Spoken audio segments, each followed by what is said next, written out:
You have to go give 3 years of litigation to a jury, and they have to learn the case in 5 days. To be the best at your firm and in trial, you have to go all in. I am constantly in my head thinking about how can I better myself? How can I better my team? How can I serve these clients? I'm obsessed with it. So I think that there is, I'm going to call it dedication.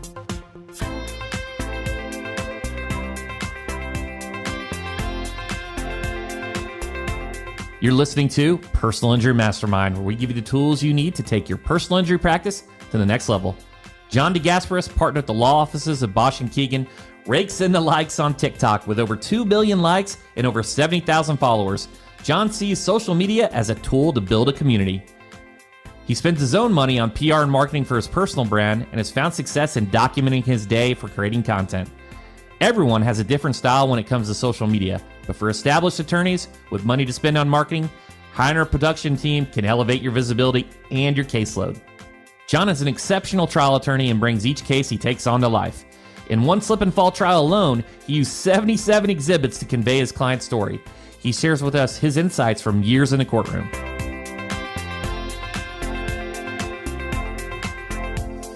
I'm your host, Chris Dreyer, founder and CEO of Rankings.io. We help elite personal injury attorneys dominate first-page rankings with search engine optimization. Being at the forefront of marketing is all about understanding people, so let's get to know our guest. Here's John DeGasperis, partner at the law offices of Basch Keegan. I think it was high school. There were two phenomenons going on. I had a U.S. politics teacher who was kind of, I think, like a liberal in his youth and just taught me to respectfully question authority. And then the next semester, I had another teacher. I started asking, can I sue for that? And it was just this thing that just became an inside joke in the classroom. So I would say it was back to high school. My mom says that's when I started to fall in love with the law anyway. Did she call you a rebel and all those types of things back in the day? No, I was a good kid, but I just always needed to question why something had to be the way someone said it had to work that, Got it. So I saw you started at SUNY Ulster and now you're a board member.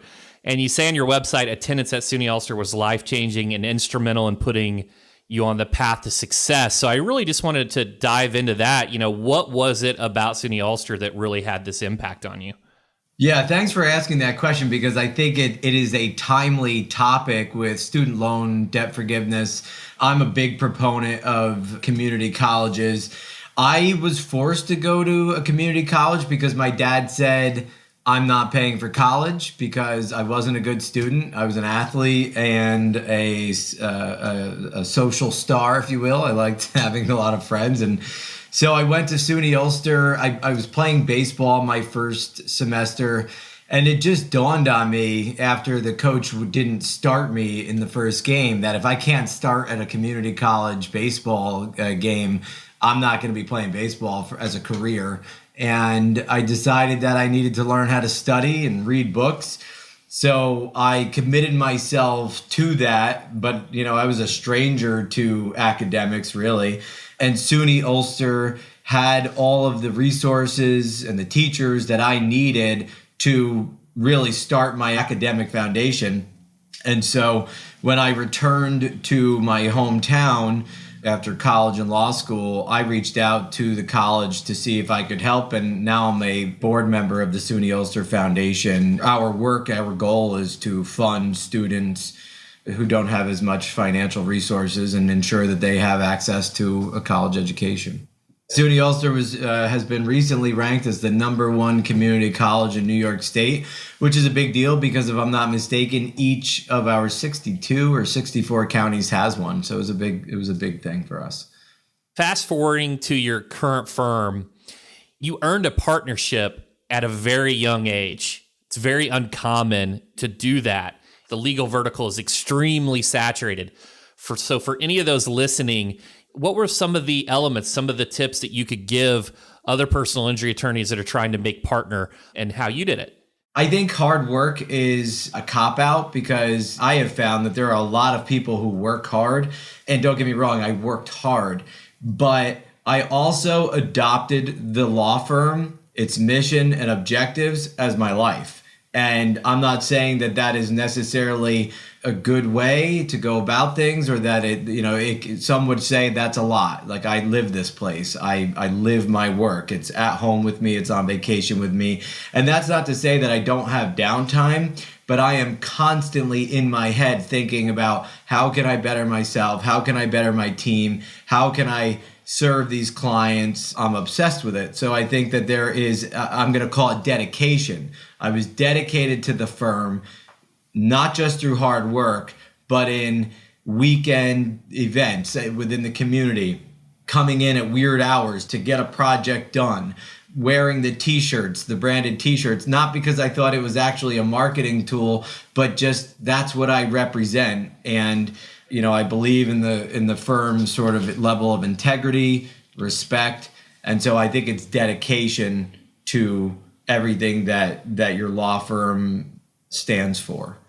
Yeah, I think that's so important. And so from what I'm hearing, you think like the execution and hard work, if you're trying to move up, that's like table stakes. Everybody around you is working hard. If you went to law school, even if you were at the bottom of the class, if you got through, you worked hard, right? You learn. So it's got to be something more. The other thing I'll say is business development.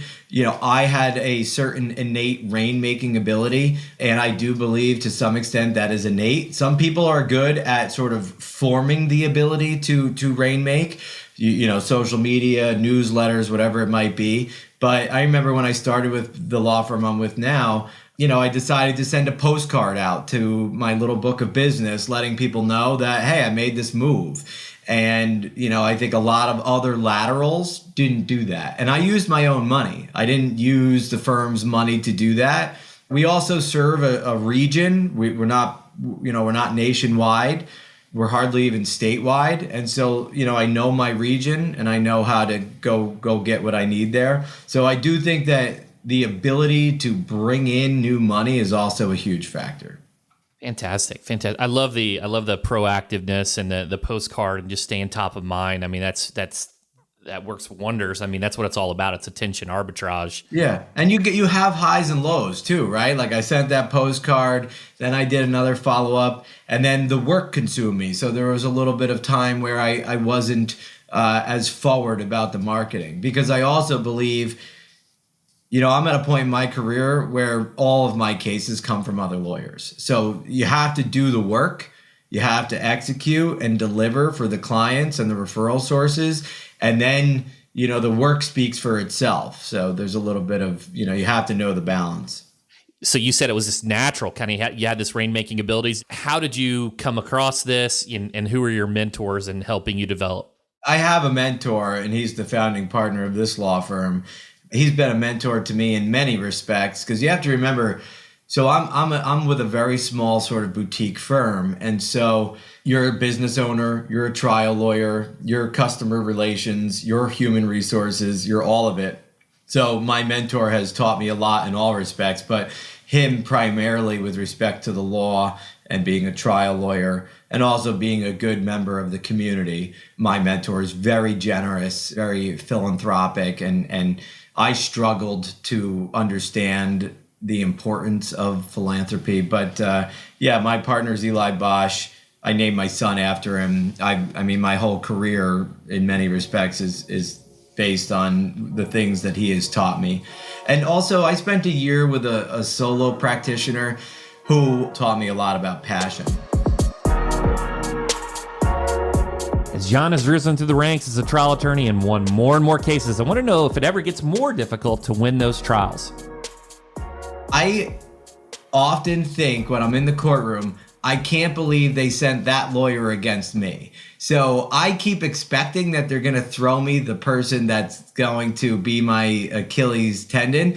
And they just keep sending these. I think they're sending old timers. They're seasoned, but I don't think seasoned is a good vibe against me in a courtroom, because I try to take a more youthful approach. I try to use technology. I try to be very engaging with the jury. So when they send these old seasoned lawyers, I'm thinking, man, you picked the wrong pitcher against this left-handed hitter.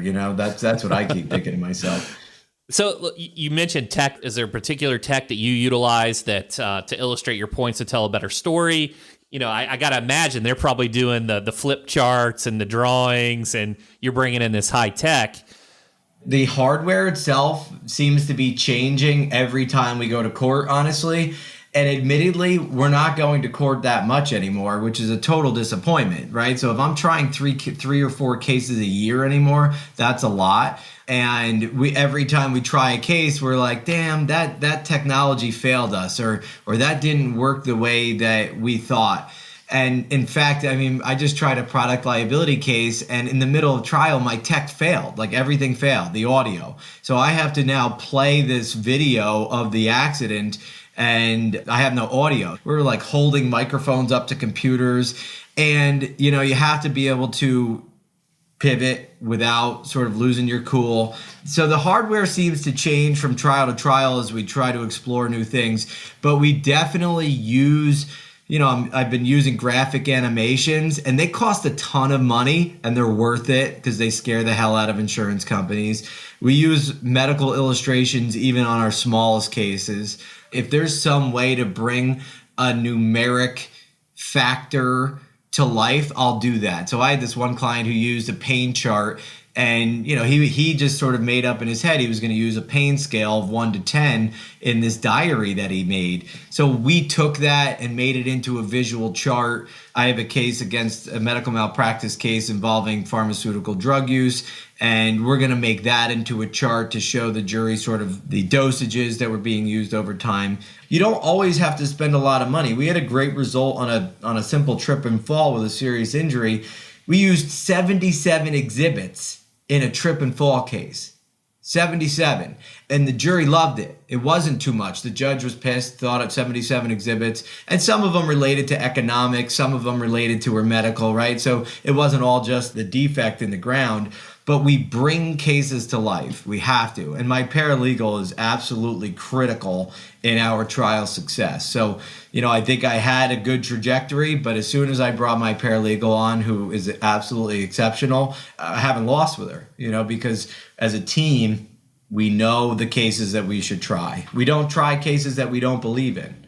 Yeah, and let's talk about that. Let's break that down, just the TLDR. So talk about that case just briefly, just kind of your thinking and maybe just an overview of it. You can't try a case that you don't believe in because the jury will see through you from get-go. We knew the client, right? As a trial lawyer, you have the advantage of knowing the client for 2 to 3 years before the case gets to trial. You know their pains. You know how important this case is to them. You know how their injuries have changed the course of their life. And now you have to go give 3 years of litigation to a jury, and they have to learn the case in 5 days. So if you don't use exhibits, if you rely purely on testimony, you're going to fall short as your trial lawyer.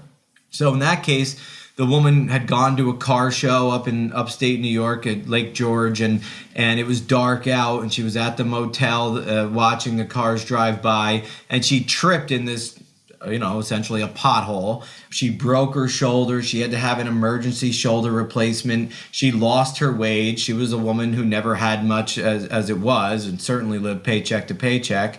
And unfortunately, she did not have health insurance. So all of these extraordinary medical bills, she was shouldered with them. And we knew that we needed to ask for an extraordinary sum of money, which is often difficult to get on a basic trip and fall case, because if people are just like, well, I can't give that much money against a small motel owner to a woman who tripped in a little hole, right? So we knew that if we didn't show the jury how magnificent this fall was, how extraordinary the injury was, and the financial losses that came from it, that we were going to fall short. So the 77 exhibits was pictures of her life before the fall. It was really interesting. I represented a woman who was a motorhead, right? And so in order to sort of illustrate her love for vehicles to the jury, we had to go get all these pictures of her working on cars and in garages and at car shows. We had the receipt for the motel. We had she was at a car show, so she bought a placard for the car. She entered her car in the show. We had all these things to show the jury how engaging she was with cars, and then we had her tax records. We had a certificate she got from her job for a job well done. All of these things that you wouldn't necessarily correlate to a trip and fall, but we had to illustrate her life beyond just the accident. And we got a great result. We got a good verdict. Yeah, and I think it paints the picture. It helps it build empathy with the jury. I love all those components, and those are like one of the best parts is to hear the story and hear your mindset of how you're going to handle this case, and that's wonderful. Thank you for that. Yes, it's a lot of fun. I mean, that I think is the fun of being a trial lawyer, is putting this puzzle together for this group of people that you don't know before you even meet them. So you don't know their personalities. And you have to, go to the courthouse with this person's life, this person's story and narrative all put together for these strangers, and you hope that it works out. But that's the fun of it, because the rest of the stuff is kind of a grind, right? Mm-hmm. Absolutely. And getting, feeling their joy and kind of celebrating with them, that's got to be super rewarding. It is, yeah. And I want to jump over. I've been talking a lot about TikTok and YouTube Shorts and Instagram Reels, and really the organic reach on these social media platforms is just huge right now. And you're absolutely killing it on TikTok. So you've got, a ton of followers, over 2 million likes.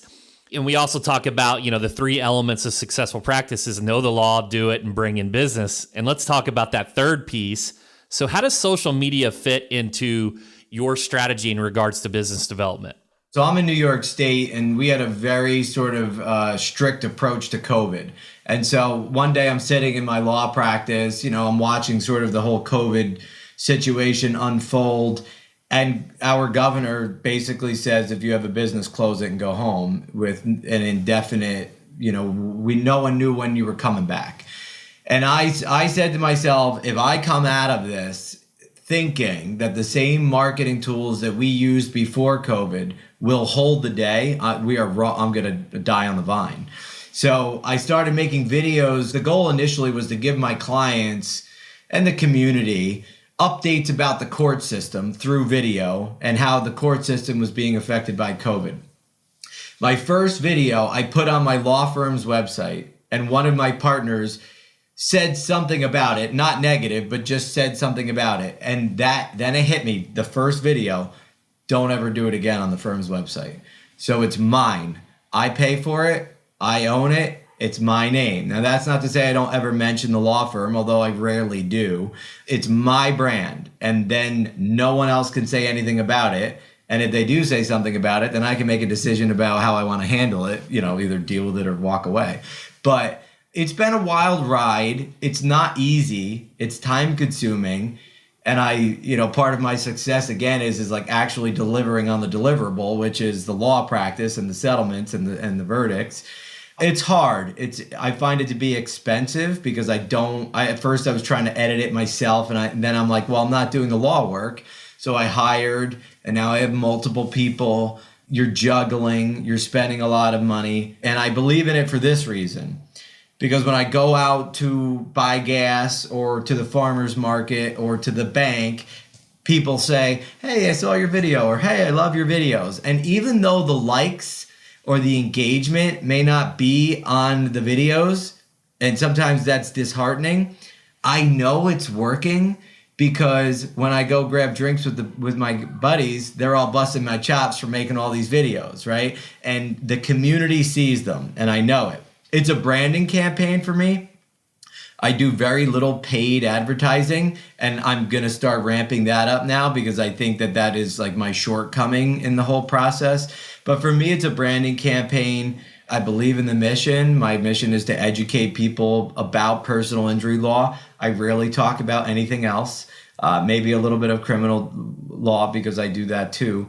But, I stay in my lane, but I stay true to what I know and who I am.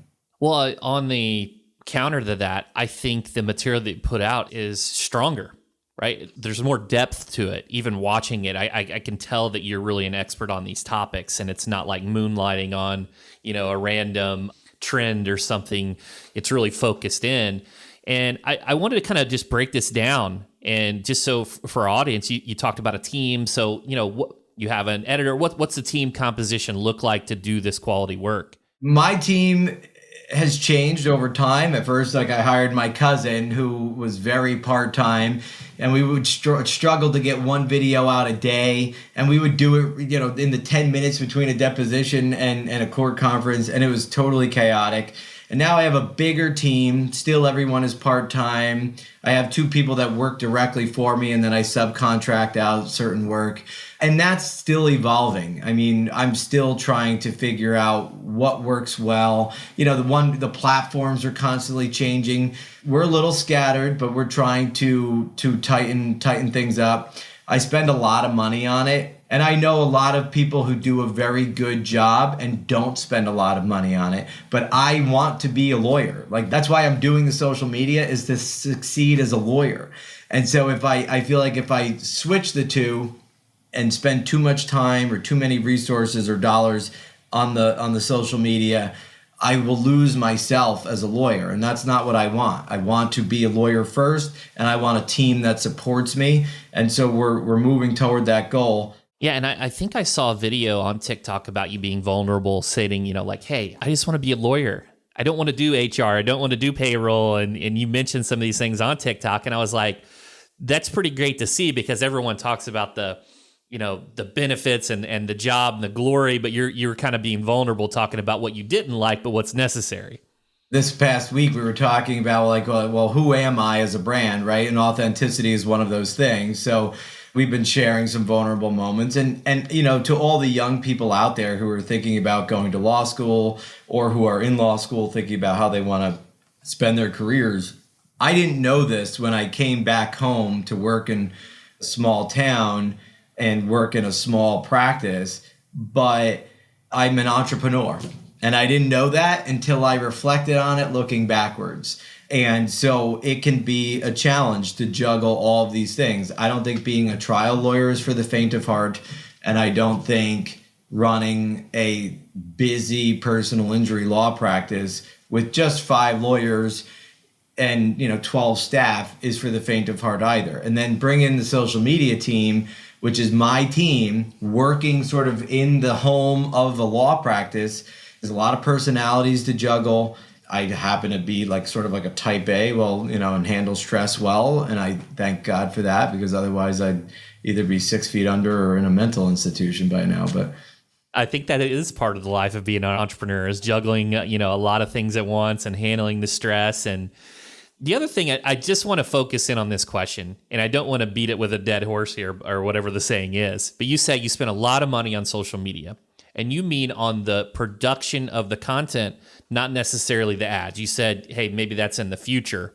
I spend tens of thousands of dollars to pay people. So I have a woman who's always sort of reaching out to people to see where can I go in the community to interact with the community or to interact with other professionals and get a recording opportunity. I went to my alma mater, Albany Law School, and I spoke in front of 30 people. So now I paid someone to make that happen. Then I paid a camera person to follow me through the day from the car ride up to the law school, come back. Then I paid somebody else to edit it, break that big thing down into pieces.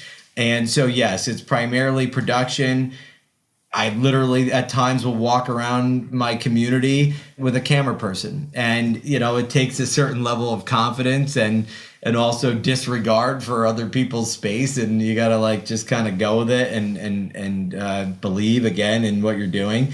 But yeah, it's a financial investment that I believe will pay off. I think it has.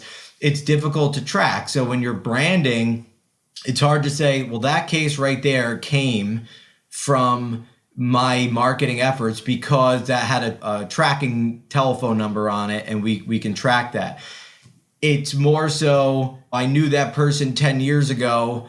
There's no way in hell they would know I was a lawyer now unless they saw my video, right? Or they say to you, hey, I've seen your videos and I saw that one and that happened to me. So I know, but I can't prove it to anybody. I think there are ways to do it more cost effectively. If I were a younger lawyer, for example, it's just as important, if not more important, for that younger lawyer who doesn't have a book of business. Maybe that individual can edit themselves on a phone. I started doing this while managing a very busy, thriving law practice. And so I had to make a decision. It's just like buying billboards or buying bus wraps or buying space in a newspaper or investing in a newsletter. It's just the cost of doing business. One of the things you mentioned, I just want to point out is, and I think Gary Vee talks about this, and I've even heard Grant Cardone talk about this too, that they go to these events to speak on stage, not necessarily for the paid gig or that. They do it for the long form content that they can use forever. Yes. So I'm into Gary Vee's document, don't create, right? And that's not for everybody. And I tend to think for me that it underperforms in comparison to when you're a talking head and like giving a piece of legal advice, talking directly to the camera, but I don't have time for it. And so Gary Vee's document, don't create style is perfect for me. I pay somebody to sit in on meetings with me. I always ask the clients for their permission. My clients' identities are never disclosed. You rarely hear their audio. My clients love this. My clients follow me. They're like thrilled that their meeting is part of my objective. I'm a good person and I treat people with respect. And so people want to help me. But I'm a document, don't create guy. I don't have time to dedicate to the camera. It underperforms, but I'm trying to scale up. So if I do 3 a day, it's the same thing as doing one successful thing a day. And I also watch a lot of these other lawyers who, talk about trends, talk about salient legal topics, talk about legal topics that are being discussed in the media. And I think to myself, I'm doing better than you, right? So you may have more likes, you may have more views or more followers, and it just depends on how you measure success. My measurement of success is having a lot of work and make a lot of money and help a lot of local people. And so I don't really want to talk about Kim Kardashian's divorce with Kanye. I don't really want to talk about, the Johnny Depp, Amber Heard trial, because that means I have to take time away from my practice or my family to go pay attention to something that means nothing to me. And so I'll take the hit on followers and views and just do my thing. Yeah, and I think that, and again, that shows your expertise, and the document don't create. Hey, I'm going to this conference. I'm already speaking to this law school. I might as well just repurpose it and share, for distribution and leverage. I mean, right now on this podcast with the camera that you and I are using, I've got 2 other cameras rolling. And so one long form is going to go to somebody to be produced, right, and chopped down, and we'll figure out we're going to have some stories up for today. I couldn't possibly do that if I didn't hire someone to do it for me. And also, you got to pick people you like working with. So I pick people that I don't mind having in my personal space. I pick people that are kind and sort of work hard and work on their own. And so it becomes fun. And I think we sort of all work toward the common good. I joke that I am the common good, but the common good is to educate people and let them know that, if they experience a horrible accident, injury, or death, that I'm the guy that can help them. Well, and I'm sure the team behind listening that's recording right now is loving the kudos. So, I'm sure they appreciate that too. Are you spending the time to engage and reply to users' comments? Is it part of your team? Oh, that's all you. And that's another Gary Vee thing, right? So Gary Vee is like big on, if somebody takes the time to post on your video, how dare you not respond to that? So between the law work, the social media, and trying to be a good dad and husband, I have a threshold. There are times where I'm not as engaging as I should be, but I believe that my 70,000 plus followers on TikTok is largely due to my engagement on some of my early viral videos.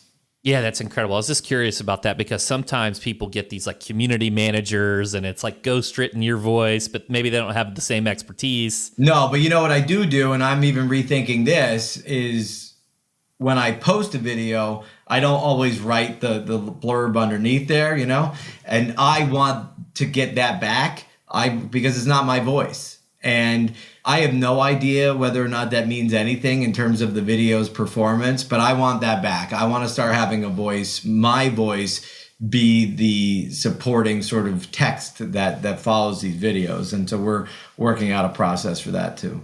Incredible. What's next for John DeGasperis? Where can people get in touch with you?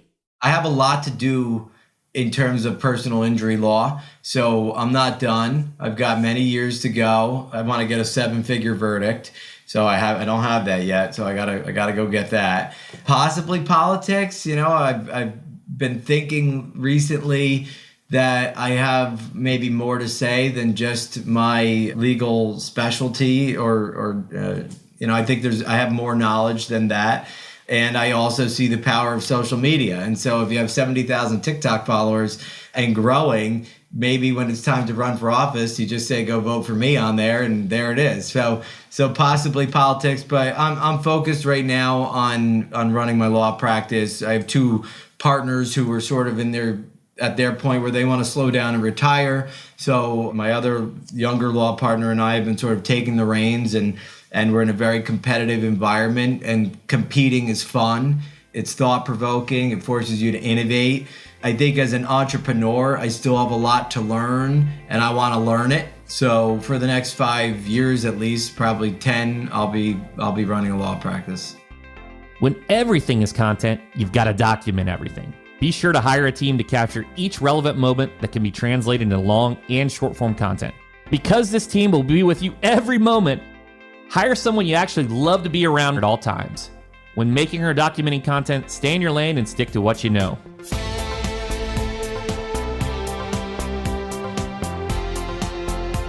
I'd like to thank John DeGasperis from Basch Keegan for sharing his story with us. I hope you gained some valuable insights from the conversation. You've been listening to Personal Injury Mastermind. I'm Chris Dreyer. If you like this episode, leave us a review. We'd love to hear from our listeners. I'll catch you on next week's PIM with another incredible guest and all the strategies you need to master personal injury marketing.